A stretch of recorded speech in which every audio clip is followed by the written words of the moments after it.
Lucas 22, hoje nós vamos do 7 ao 13 e à noite a gente continua nesse texto. O título da minha Bíblia diz assim: os discípulos preparam a Páscoa. Estamos algumas semanas pregando sobre a semana que antecede a crucificação de Jesus. E agora chegamos na sexta, ou melhor, na quinta-feira. Finalmente chegou o dia da festa, o dia da Páscoa. Finalmente chegou o dia em que o Cordeiro Pascal tinha que ser imolado para que fosse feito a festa da Páscoa, para que fosse comemorado a Páscoa como era ordenança de Deus que Israel fizesse toda vez que lembrasse da Páscoa antiga. Por que a Páscoa antiga? A Páscoa era a maior festa de Israel, já falei isso aqui, e olhando para trás, ela lembrava de quando o povo foi liberto do Egito, que teve lá a Páscoa. A gente já viu filmes sobre isso, novela sobre isso, aonde o cordeiro foi morto, o sangue do cordeiro foi passado no umbral das casas, e quando o anjo da morte veio sobre o Egito, não entrou nas casas que tinham a marca do sangue do cordeiro. Ali foi a instituição da Páscoa. A primeira Páscoa foi feita no Egito. E agora, todas as vezes que Israel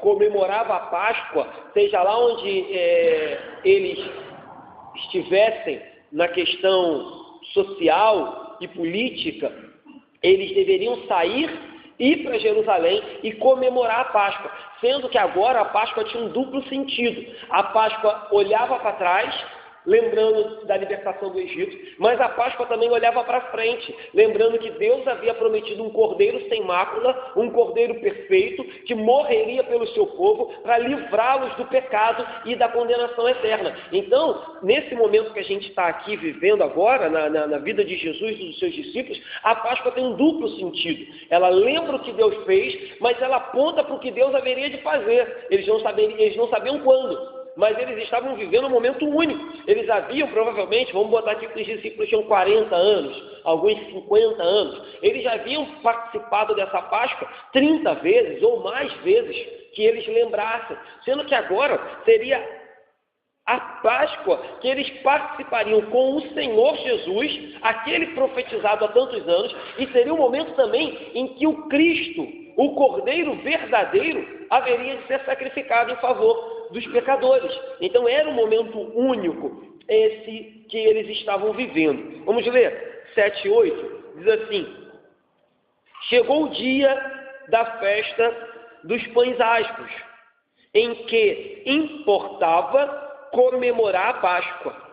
Jesus, pois, enviou Pedro e João, dizendo: ide preparar-nos a Páscoa, para que a comamos. Então, como eu disse, a festa da Páscoa, falei isso na semana passada, ela era seguida de uma outra festa chamada Festa dos Pães Asmos. A festa da Páscoa acontecia na sexta-feira e depois, uma semana inteira, durante 7 dias, o povo de Israel comemorava aquilo que era chamado de Festa dos Pães Asmos. Durante uma semana não poderiam comer pão com fermento, durante uma semana deveriam manter ali um clima festivo, porque Deus assim havia determinado. Aonde está isso? Em 2 textos.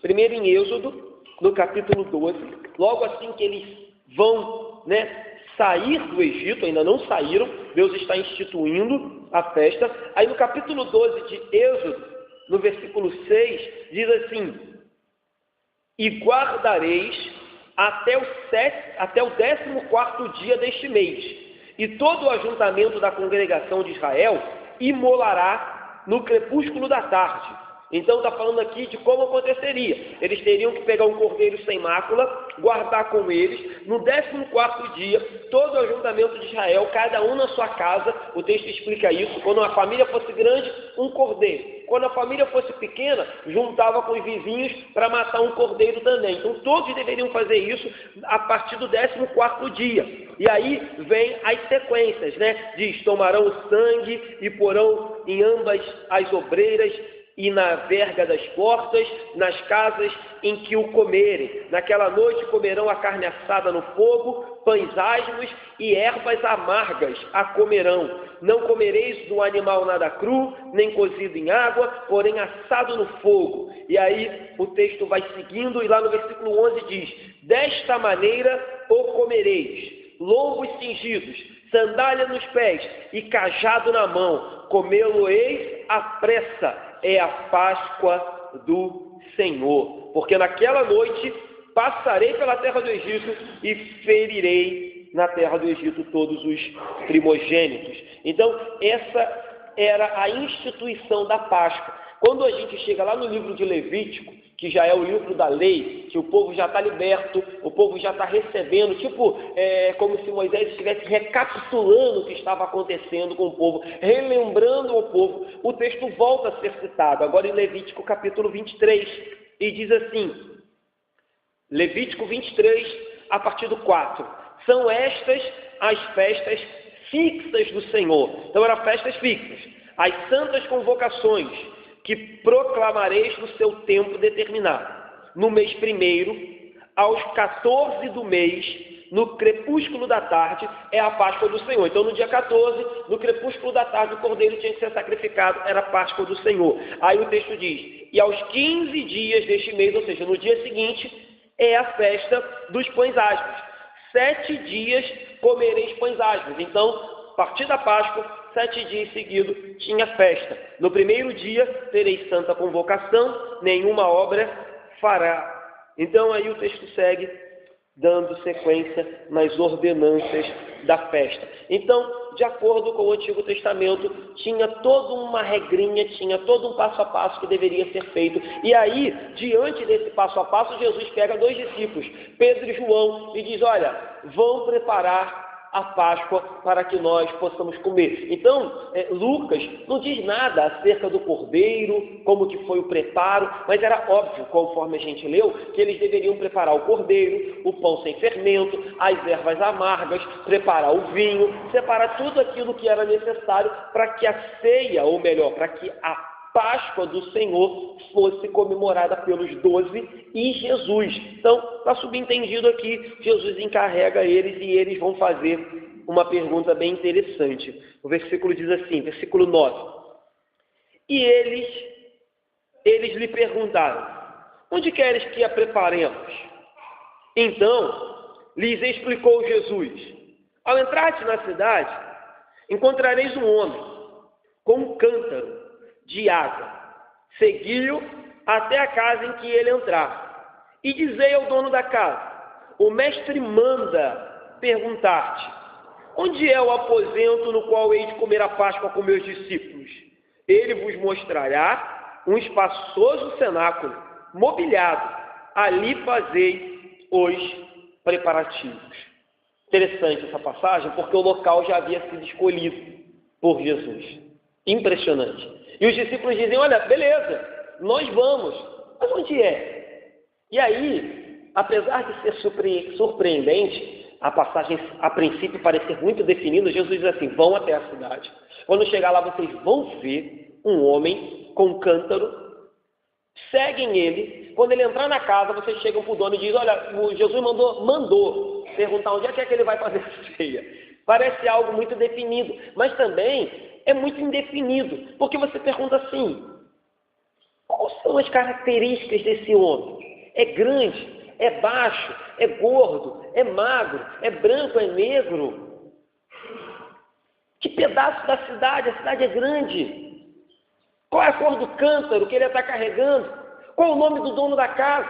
Qual é o nome da rua? Ou seja, um monte de coisa está indefinida ainda. E é engraçado que se fosse eu, os discípulos foram, mas se fosse eu perguntaria, calma aí, Jesus, preciso de mais informações, eu não tenho GPS, não tem Google Maps aqui, que história é essa? Entra na cidade, vê um homem e vai segui-lo. Então, você começa a ver algo muito perfeito, algo muito encaixado por Jesus, é algo muito soberano. Ele diz, vai, entra na cidade, vai encontrar um homem, vai achar. E o mais impressionante disso é que, como Jesus dá a entender, eles não teriam dificuldade. Eles chegariam lá e achariam tudo certinho. Mas algumas perguntas começam a surgir. Por quê dessa, entre aspas, certeza de Jesus, mas por que também dessa indefinição nas palavras de Jesus? Por que ele não foi mais claro? Por que ele não deu o CPF, RG, o CEP, o endereço completo do camarada? E aí, algumas respostas surgem no seguinte sentido: Jesus não queria que Judas soubesse antecipadamente onde seria a Páscoa. Jesus não queria que Judas soubesse de antemão onde seria a Páscoa, porque se Judas soubesse de antemão, ele poderia precipitar a entrega de Jesus. Então Jesus deixa oculto, apenas quem saberia o lugar era Pedro e João, porque seguiriam o homem, e quando chegassem até a casa, bateriam na porta e perguntariam: olha, onde é que o mestre vai fazer a Páscoa, onde é que o mestre vai fazer a ceia dele, porque ele mandou virmos aqui. Então, o que Jesus queria era condições, tranquilidade, se assim eu posso dizer, de fazer uma Páscoa e instituir, nós vamos ver isso à noite, a ceia do Senhor, aquela ceia que a gente celebra aqui todo mês, com tranquilidade. O que Jesus queria era que as coisas acontecessem no tempo dele, no tempo de Deus, melhor dizendo, que ele é Deus, né? E não no tempo de Judas e dos sacerdotes. E se Judas soubesse antes da noite aonde seria a Páscoa, Jesus não teria tempo de comer a Páscoa, de fazer pregações sensacionais que só encontra no capítulo de João. Você for lá em João, do capítulo 14 ao capítulo 17, são passagens que só João relata e que fazem parte da noite da Páscoa, do momento em que Jesus está sentado com seus discípulos. São 3 capítulos, 14, 15 e 16, de pregações sensacionais, discursos, né, que Jesus faz no momento da Páscoa, e depois, no capítulo 17, Jesus faz a famosa oração sacerdotal, que ele ora pelos discípulos, e não só pelos discípulos, ele diz: eu oro também por todos aqueles que haverão de crer no meu nome em todos os tempos. Então, esse é o contexto. Então, por isso, talvez, Jesus não queria que antes do tempo Judas soubesse, porque se Judas soubesse, ele poderia entregar Jesus. E como a gente leu na semana passada, tudo que os homens inimigos de Jesus queriam era um momento de tranquilidade para apanhá-lo. E que melhor momento do que a Páscoa? Estariam todos dentro de casa, comendo cordeiro, lembrando do que Deus fez e do que Deus haveria de fazer, e aí eles chegariam na surdina, na calada, e pegariam Jesus. Era um momento ideal, era um momento muito propício para que eles fizessem ou colocassem em execução o que queriam contra Jesus. Mas Jesus é soberano, já falamos sobre isso, e isso só aconteceria no momento em que ele assim quisesse, que ele assim decidisse. Outra coisa que é interessante é que existia um detalhe aqui que chamaria a atenção dos discípulos. Eu não sei por que isso, tá, queridos? Mas lendo, eu descobri que quem carregava cântaro eram mulheres, e quem carregava odres eram homens. E nesse caso, um homem estaria carregando um cântaro, que era algo que chamaria atenção de forma muito rápida também, não era algo comum. Então, quando entrassem naquela cidade, um homem não estaria carregando um odre. Não me pergunte também a diferença, não pesquisei, mas eu li falando disso, que isso era algo perceptível. Então, quando os discípulos entrassem, vissem um homem com um vaso que era comum mulher carregar e não homem, eles saberiam quem deveriam seguir. E olha que coisa interessante, Jesus não fala para pegar esse homem e abordar. Jesus fala assim: vai seguindo ele. Quando ele entrar na casa, vocês falam com o dono da casa. Então, há de se pressupor que há distinção. O camarada que carregava o cântaro era uma pessoa e o dono da casa era outra pessoa. Possivelmente, o camarada que carregava o cântaro podia ser um servo, um empregado, ou quem sabe até mesmo um escravo, que naquela época a gente sabe que era viável que as pessoas tivessem esse tipo de serviçal. Então, Jesus diz: segue ele, quando chegar lá vocês falam com o dono da casa. Também, os teólogos e os estudiosos da Bíblia argumentam, né, ou especulam que o dono da casa era discípulo de Jesus. A gente já falou isso aqui, que Jesus tinha os 12, mas que Jesus tinha muita gente que era discípulo dele. É verdade que muitos já haviam o abandonado. Já já a gente vai falar disso quando falar do abandono de Pedro lá na frente. Mas Jesus sempre teve e continuava a ter muitas pessoas que simpatizavam com ele, tanto no momento da morte, quando seu corpo foi solicitado e uma sepultura nova foi dada para ele, quando seu corpo foi ungido e limpo com tudo que tinha de melhor da época, e outros momentos que a gente bem sabe que Jesus sempre tinha alguém pronto para ajudá-lo. Então, não há nada de errado em considerar que o dono da casa conhecesse Jesus e fosse simpatizante, ou quem sabe um discípulo, ainda que não um discípulo muito próximo de Jesus, um discípulo. Porque, convenhamos, né? Ainda que Jesus fosse Deus, ninguém abriria sua casa para alguém que não gostasse. Ninguém permitiria que um camarada que estava sendo procurado para ser morto entrasse na sua casa. Porque você falava, mulher, irmão, não, você vai trazer problema para minha família. Eu tenho esposa, eu tenho filhos, eu tenho uma família para tomar conta. Você entra na minha casa, daqui a pouco a autoridade romana chega aqui, ou o sinédrio chega aqui, eu vou ser levado junto como cúmplice.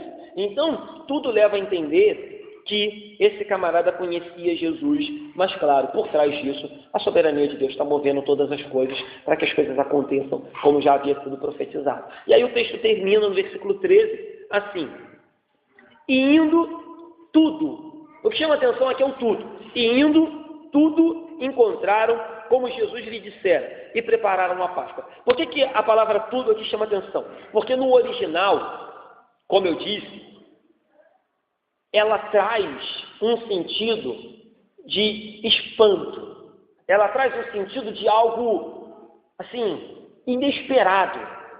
É como se Lucas falasse assim: e indo, incrivelmente, inesperadamente, acharam tudo, cada vírgula como Jesus havia dito. Então ele está trazendo um sentido de espanto, ele está maravilhado com o que ele ficou sabendo, com o que aconteceu. E aí entra a resposta, que eu acho ser mais lógica. Alguns dizem, olha, como o dono da casa era discípulo de Jesus, Jesus já havia combinado com ele um tempo atrás que a ceia ia ser lá, que a Páscoa ia ser lá.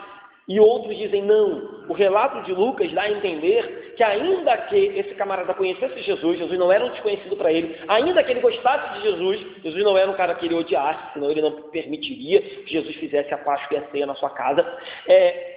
Tem um sentido aqui de soberania, tem um sentido aqui de milagre, tem um sentido aqui de algo sobrenatural acontecendo. Não é simplesmente um combinado. Porque se fosse combinado, de novo Jesus falaria, olha, vão na rua tal, no número tal, procurem fulano de tal, eu já combinei com ele e ele vai mostrar para vocês aonde que tem que preparar a Páscoa. Mas Jesus diz, não, Jesus diz, siga o homem e quando chegar ao dono da casa, dizei, o mestre manda perguntar-te, onde é o aposento que hei de comer a Páscoa com meus discípulos? Então, provavelmente, eu acredito assim, a sugestão melhor é que aqui está acontecendo mais uma vez uma daquelas passagens, dentre tantas outras, que Jesus está usando da sua onisciência, do poder que ele tinha de saber todas as coisas, o poder que ele compartilhava com o Pai e com o Espírito Santo desde a fundação do mundo. Então a gente já explicou um pouco sobre isso aqui, eu acho que é exatamente isso que está acontecendo de novo. Jesus, sendo Deus, sendo homem, nesse momento ele está usando da sua onisciência, da sua soberania, para indicar os discípulos, para orientar os discípulos de forma clara, mas nem tão clara, para que Judas não soubesse, mas também para conduzi-los até a casa e que tudo acontecesse da forma que ele queria. E aí, falei sobre isso semana passada e quero repetir.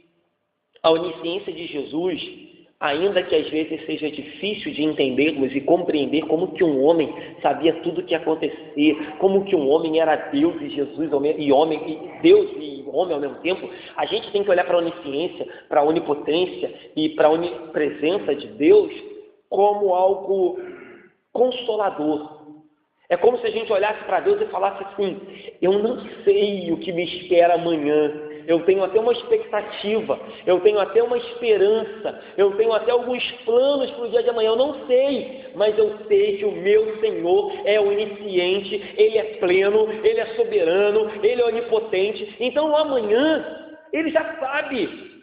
É como se, como diz algum teólogo, não me recordo quem agora, que diz assim, no amanhã, Deus já está lá. Ah, o que será de amanhã? O que será do amanhã?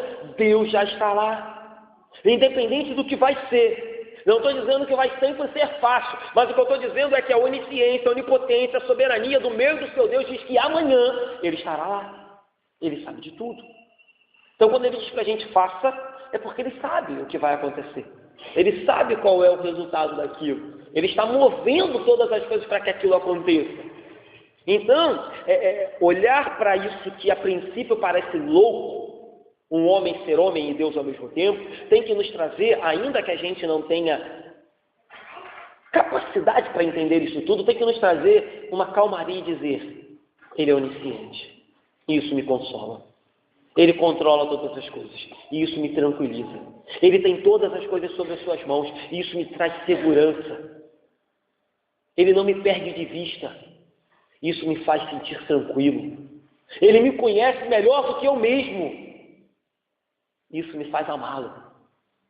É isso que a gente tem que perceber, ou a gente tem que sentir quando olha para passagens como essa. Então, se a gente entende isso da nossa vida, não podemos duvidar que aqui é isso que está acontecendo. Deus Pai, Deus Filho e Deus Espírito Santo estão movendo todas as coisas para que no momento certo, na hora certa, na sua perfeita sabedoria, com o seu poder de fazer o mundo acontecer, estão colocando cada coisinha no seu devido lugar para que o Cordeiro Pascal fosse morto, ou melhor, o Cordeiro de Deus, que tira o pecado do mundo, fosse morto no mesmo dia, na mesma festa, no mesmo momento que o Cordeiro Pascal foi morto, desde a libertação do Egito.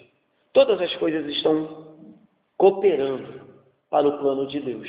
Todas as coisas estão caminhando conforme Deus queria. Como eu já disse aqui, e não me canso de repetir, ninguém pega Deus de surpresa.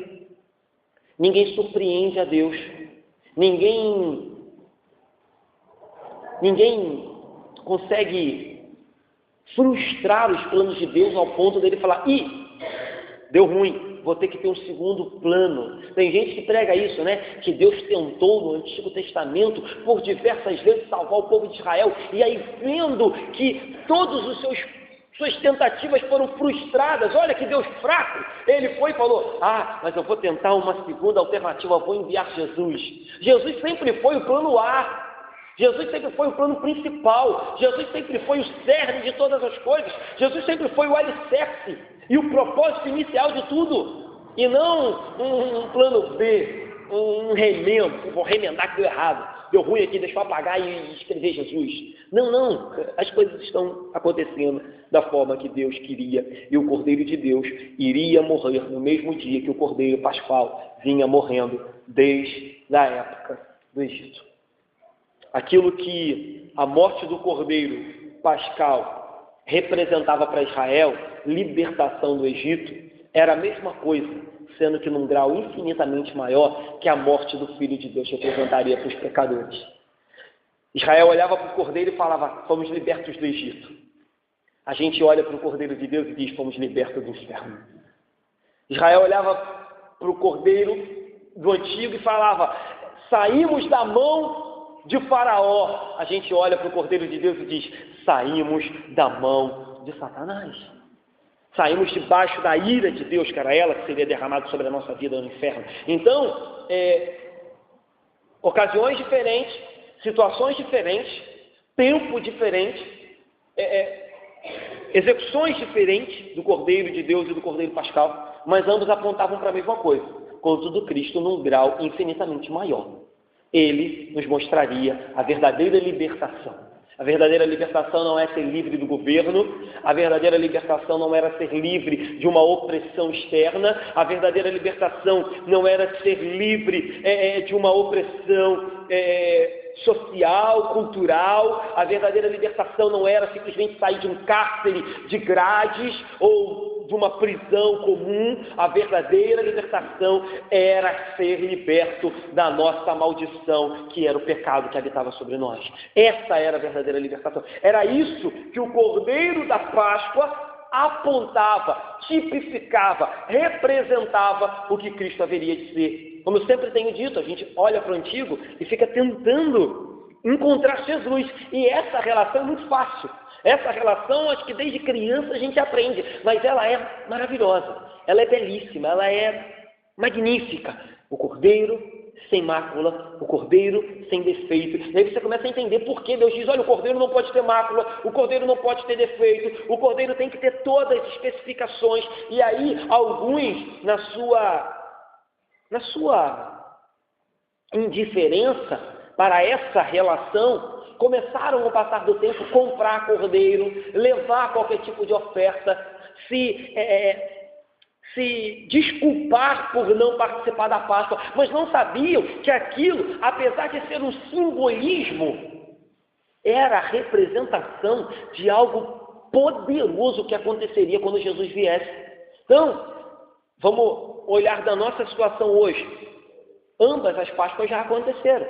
A Páscoa do Egito já aconteceu, a Páscoa que Cristo foi morto já aconteceu. Para a gente, já é fato consumado. E a gente só se regozija e alegra de um dia Deus ter cumprido. Lembra da passagem de Abraão e Isaque? Tipos também de Cristo. Ele diz, sacrifica o teu filho. Está subentendido que ele dizia, eu vou sacrificar o meu, você não vai precisar sacrificar o teu. E quando Abraão vai para imolar o menino, Deus fala, para, e mostra para ele justamente um cordeiro, um substituto. Assim como Cristo foi nosso substituto na cruz, ele apresenta o substituto para Isaque. Contudo, a gente sabe que quando foi a vez dele, não teve substituto. Foi o próprio filho que morreu na cruz do Calvário. Então, diante disso, queridos, entendendo que Jesus é o verdadeiro cordeiro, Jesus é, como é que eu vou dizer?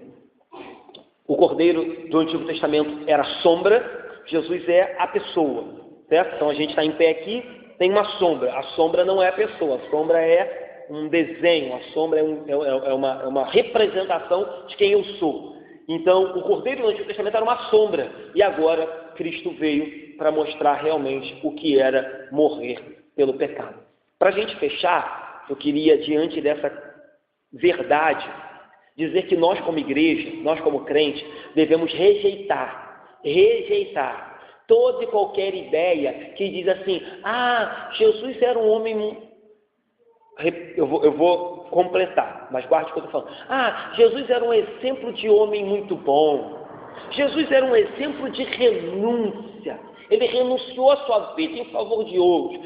Jesus era um exemplo de autossacrifício. Jesus era um exemplo de pessoa iluminada. Eu disse que a gente tem que rejeitar isso. E eu vou completar. A gente tem que rejeitar isso pelo seguinte fato. Jesus foi tudo isso que eu acabei de falar. Mas, em última instância, o que algumas pessoas querem fazer quando dizem isso é tirar o ponto mais importante e o ponto principal. É que Jesus, além de ser um exemplo de renúncia, um exemplo de homem bom, um exemplo de homem inspirado, um exemplo de homem iluminado, um exemplo de autossacrifício, de alguém que doou a sua vida, de que abriu mão dos seus prazeres em favor do próximo, alguém que não pensava em si, tudo isso ele foi, mas o que a humanidade moderna, o que a igreja moderna, o que o liberalismo tenta tirar, e aí eu digo que a gente tem que rejeitar, se isso não vier junto, é que Jesus era o Cordeiro que tira o pecado dos seres humanos. Ele era tudo isso que os homens gostam de afirmar, é verdade. Mas se você tira que a morte dele foi real, que a morte dele foi eficaz, que a morte dele foi substitutiva, ele substituiu a mim e a você, que a morte dele foi vicária, que a morte dele foi em propiciação para aplacar a ira de Deus e nos reconciliar com o Pai. Se você tira isso, você não tem mais um Deus morrendo por pecadores. Você tem um homem bonzinho. Você tem um homem legal que andou pela terra. Então rejeite toda e qualquer teologia, toda e qualquer doutrina que diga, é verdade, Jesus é um exemplo a ser seguido. E aqueles que seguem o exemplo de Jesus vão ser salvos. Ninguém vai ser salvo por seguir o exemplo de Jesus. A gente é salvo porque na cruz ele nos comprou. Porque na cruz ele foi o meu e o seu substituto. A cruz era minha e sua e ele morreu. A gente é salvo porque a morte dele foi vicária, plena, eficaz. Então cuidado com isso. Jesus é um grande exemplo. E aí o mundo tem outros. Tem Gandhi, tem sei lá quem, tem outros exemplos. E aí cada um segue o seu exemplo, né, de guru e vai ser salvo. Não! A gente não é salvo pelo exemplo. A gente é salvo por aquilo que o sangue dele significou quando foi derramado na cruz do Calvário. É por isso que a gente é salvo. Então, rejeite qualquer teologia que diga que Jesus é apenas um exemplo legal a ser seguido. Que Jesus é uma ideia. Tem os políticos aí dizendo que eles são uma ideia. Jesus é uma ideia. Não, Jesus não é uma ideia. Jesus era o Filho de Deus e morreu de verdade. É isso que faz toda a diferença para a nossa teologia. Repito, tudo que falam é verdade, mas eles falam isso, eles dão uma bajulada para negar o que é mais difícil de engolir. Engolir que ele morreu e que na morte dele eu e você fomos salvos. Isso é o mais difícil de engolir. Para terminar, fazer algumas aplicações rápidas. Primeiro ponto, e à noite eu vou completar isso, percebemos aqui a estreita ligação da Páscoa com Jesus. E à noite a gente vai completar, que os irmãos vão ver, Páscoa, Jesus, ceia. De noite Jesus vai instituir a ceia. É no mesmo momento, é na mesma ocasião que ele vai sentar para comer a Páscoa, ele vai instituir a ceia. E os irmãos vão ver a relação entre Páscoa, Jesus e ceia. E vão entender por que que hoje nós celebramos a ceia. Por que que hoje nós comemoramos a ceia. Mas você vê que não existe Páscoa sem Jesus. Então, você quer dar chocolate de presente para alguém na Páscoa? Dê. Mas entenda, não existe Páscoa sem Jesus. É impossível Páscoa sem Jesus, porque a Páscoa simbolizava exatamente a morte dele na cruz do Calvário. Então, a relação Páscoa, Jesus, ceia é estreita e inseparável. Páscoa, Jesus, ceia. Se você separa, você não tem essa conexão. Segundo ponto, e eu já falei muito sobre isso, percebemos aqui mais uma vez a onisciência e a onipotência do meu e do seu Senhor. Mais uma vez dizendo, vai, entra na cidade, vocês vão ver um homem carregando um cântaro, algo muito básico, sigam ele, chegando lá vocês vão encontrar o que precisam para fazer a ceia. Inclusive, o local de Jesus vai estar mobiliado. Então, vocês têm apenas que preparar a Páscoa, certo? Terceiro ponto, e aí a gente vai, na verdade, ver o cumprimento disso lá na cruz, mas eu já quero adiantar dizendo que Jesus é o cumprimento da Páscoa. Jesus é o final da Páscoa. Jesus é Jesus é a plena execução da Páscoa que havia sido instituída lá no Êxodo e vem sendo repetida por longos e longos anos até que chega e ele cumpre, ele executa finalmente a Páscoa. A Páscoa é plenamente executada em Jesus. A Páscoa é cumprida em Jesus. Ali fecha o ciclo chamado Páscoa. E para terminar, só repetindo o que eu falei agora no finalzinho, a morte de Jesus é substitutiva, substituiu a mim e a você, e é vicária, é eficaz, é plena. O que eu quero dizer para vocês quando Jesus morre na cruz, ele não diz assim, olha, eu fiz a minha parte, hein? Agora é cada um por si. Quando ele morre na cruz, ele diz, está consumado. A Bíblia diz que ele nos comprou. Não existe a opção de alguém nos comprar e falar assim, olha, comprei, agora é cada um por si, valeu? Comprou é dono. A Bíblia diz que nós temos o selo do Espírito Santo, que ele é o penhor sobre as nossas vidas. E penhor é aquilo que garante que tem um dono, é o penhor. Ele vive sobre nós, é o penhor, de que Deus é o dono dessa propriedade. Está penhorada dele, ele comprou. Então cuidado com essas teologias. Olha, Jesus na cruz abriu oportunidade. Jesus na cruz disse assim, olha, fiz minha parte, agora salve-se quem puder. Não existe isso. Ele comprou, ele substituiu, foi eficaz, foi pleno, foi poderoso. Não existe ninguém pelo qual o sangue de Jesus tenha sido derramado na cruz que vá se perder. Todos vão ser alcançados. Pastor, quem são? Não sei. Não me compete saber quem são. Não sei, Jesus não me revelou isso. Mas Jesus me disse que na cruz do Calvário ele comprou um povo que se chama pelo nome dele. E se ele comprou, não é eu fiz as minhas partes e agora façam a de vocês. Se ele comprou, eu fiz tudo e pela graça os salvarei. Eu executei o plano, eu cumpri, eu paguei o preço, eu resgatei vocês da morte. Eu fiz tudo. O meu sangue fez tudo. Então não fiz a minha parte, agora cada um faça a sua. É claro que após a salvação entra aquilo que a gente chama de santificação, e a gente faz a nossa parte. Mas não existe essa história de eu fiz a minha parte, agora você faz a sua. E aí as igrejas vão inventando, né? Algumas pedem dinheiro, outras pedem campanha, outras pedem outra coisa, mas está consumado. Não é, talvez dê certo. Não, está consumado. Valeu a pena. Deu certo. Foi eficaz. Foi até a última gota de sangue. Então, como eu falava aqui segunda-feira no curso, né?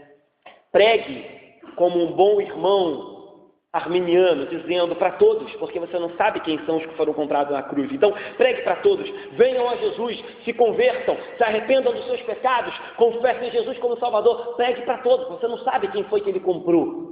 Mas quando você dobrar o joelho, você ora como um bom calvinista e diz: Senhor, converte o meu pai, converte a minha mãe, converte o meu irmão, quebra aquele coração de pedra, abre os olhos deles.